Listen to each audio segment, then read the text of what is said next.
the most powerful nuclear missile on Earth, has just demonstrated something the Pentagon never publicly anticipated: the ability to track and maintain targeting lock on a moving American aircraft carrier in real time. According to intelligence assessments now circulating among Pacific Command analysts, China's DF-41 intercontinental ballistic missile system has achieved what military planners long considered a theoretical impossibility: the integration of persistent satellite tracking with hypersonic terminal guidance, capable of striking mobile naval targets at intercontinental ranges. The implications of this development extend far beyond the technical achievement itself, striking at the fundamental assumptions undergirding American naval power projections since the end of the Second World War.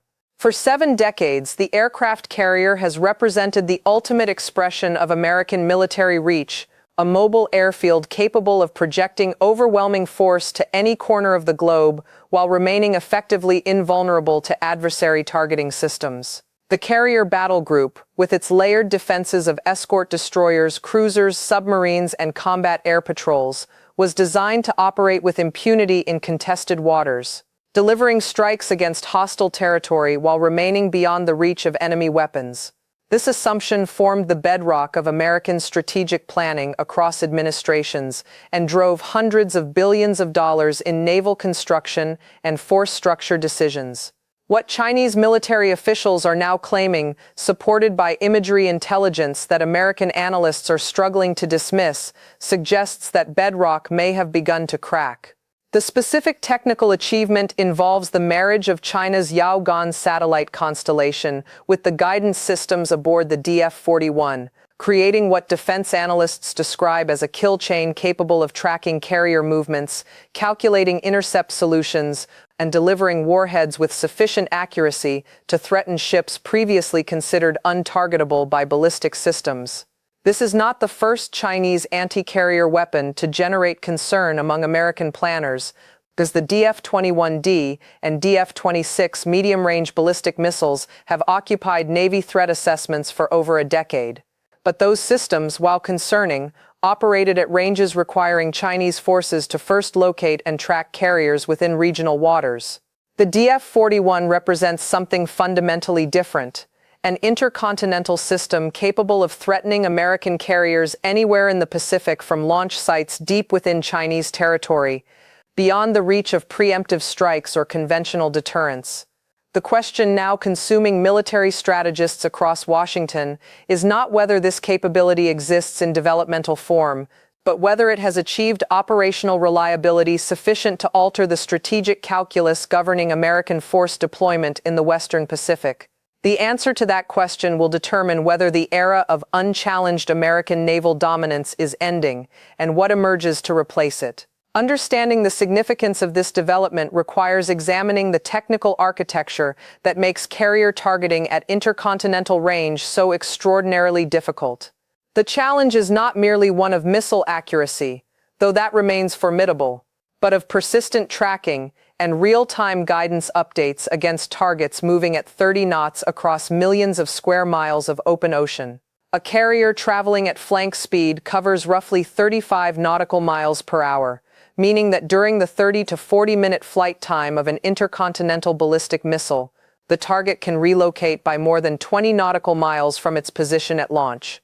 Traditional ballistic missiles designed to strike fixed targets like cities or military installations simply cannot account for this movement.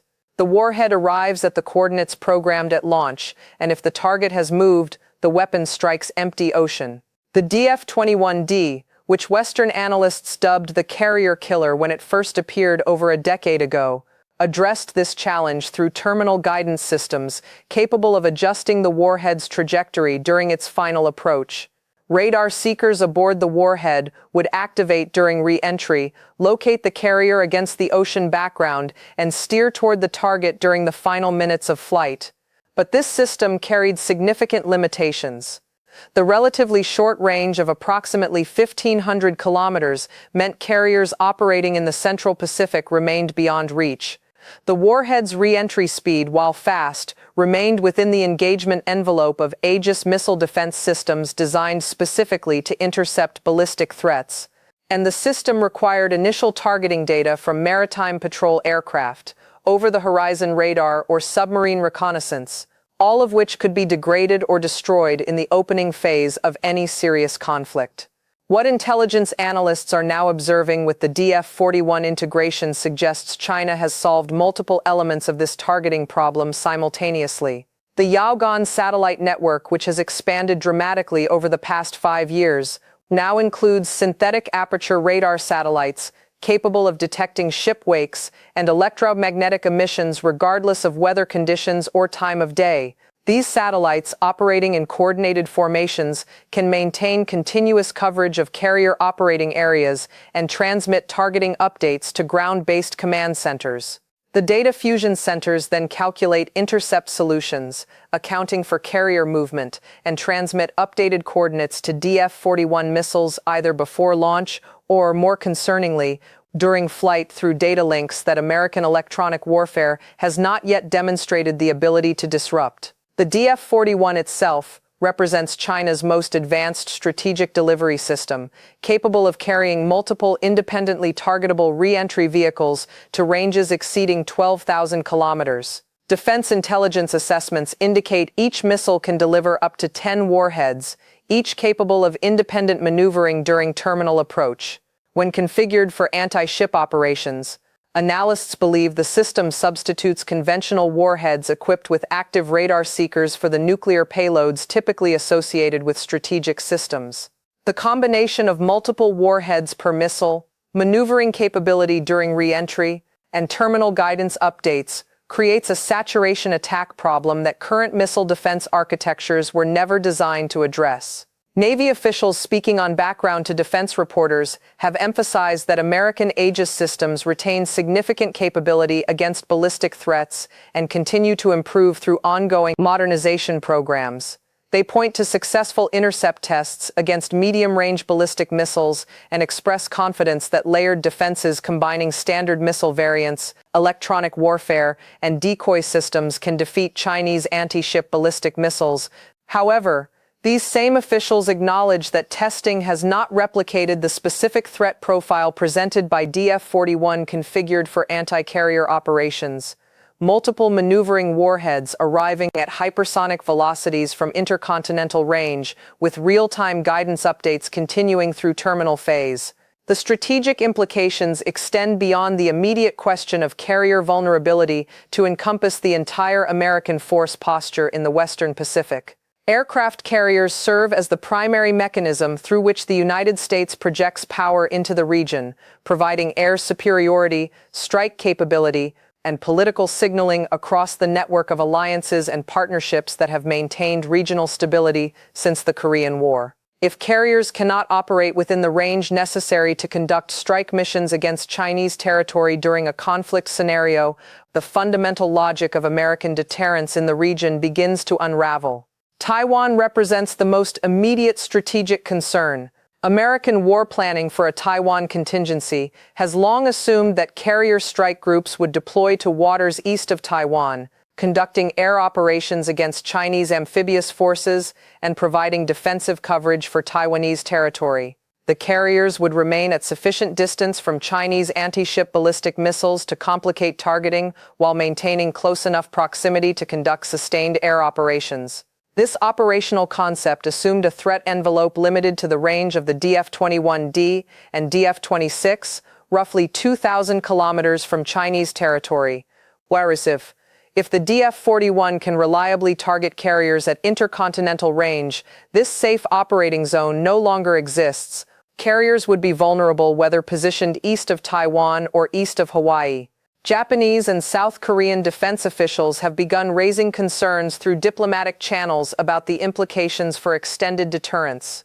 Both nations host American military installations that serve as forward operating bases for Pacific operations, and both rely on American security guarantees that ultimately depend on credible power projection capability. If Chinese missiles can hold American carriers at risk throughout the Pacific, the calculus governing whether the United States would actually intervene in a regional conflict shifts in ways that fundamentally weaken alliance relationships.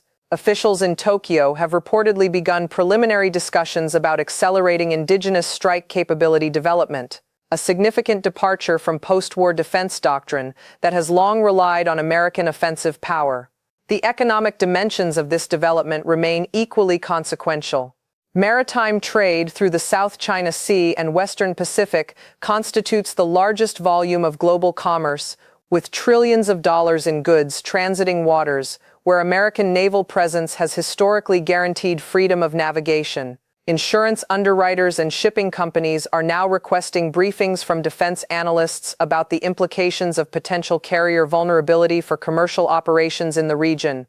The concern is not that China would attack commercial shipping, but that the erosion of American naval dominance creates space for coercive behavior that has historically been deterred by carrier presence. If carriers must operate at greater distances or with greater caution, the psychological effect on regional actors could prove as significant as any military operational change. Chinese state media has adopted a notably restrained approach to discussing these capabilities, which itself represents a departure from previous patterns of military triumphalism.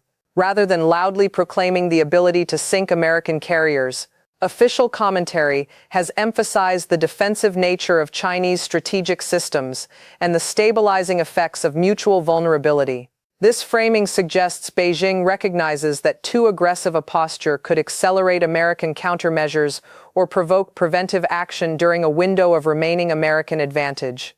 The restraint may also reflect uncertainty about whether the targeting system performs as well in operational conditions as it does in controlled testing environments.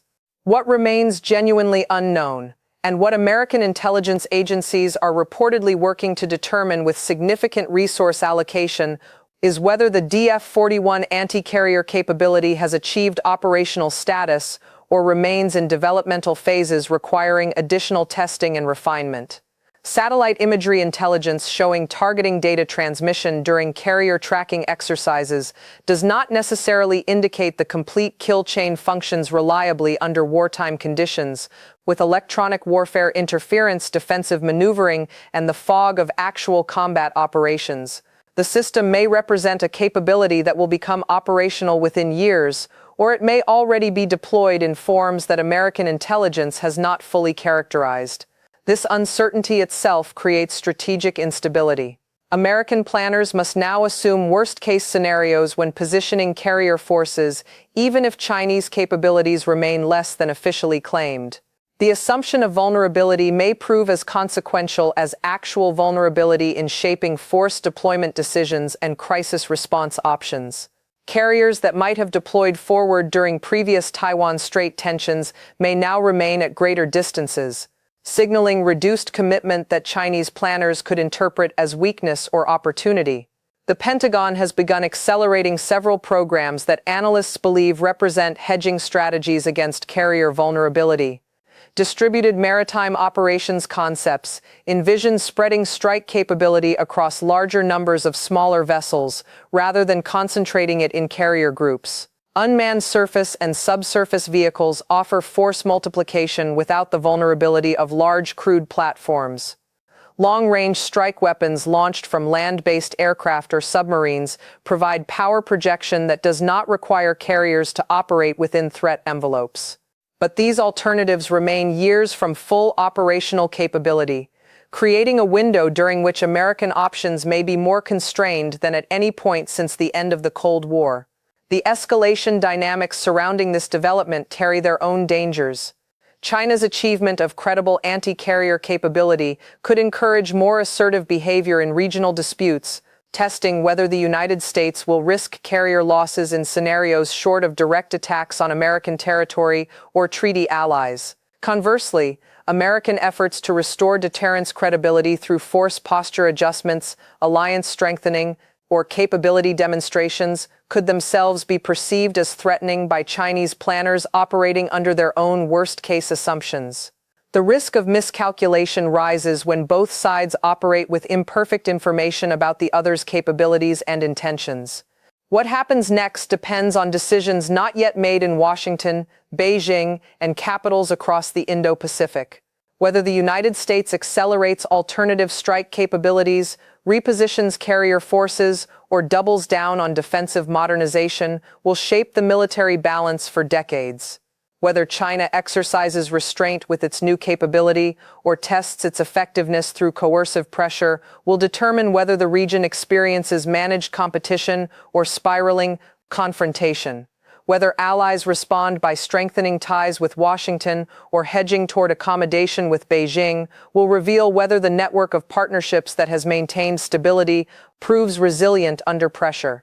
The strategic equilibrium that has governed the Western Pacific since the end of the Second World War rested on assumptions about American naval invulnerability that may no longer hold.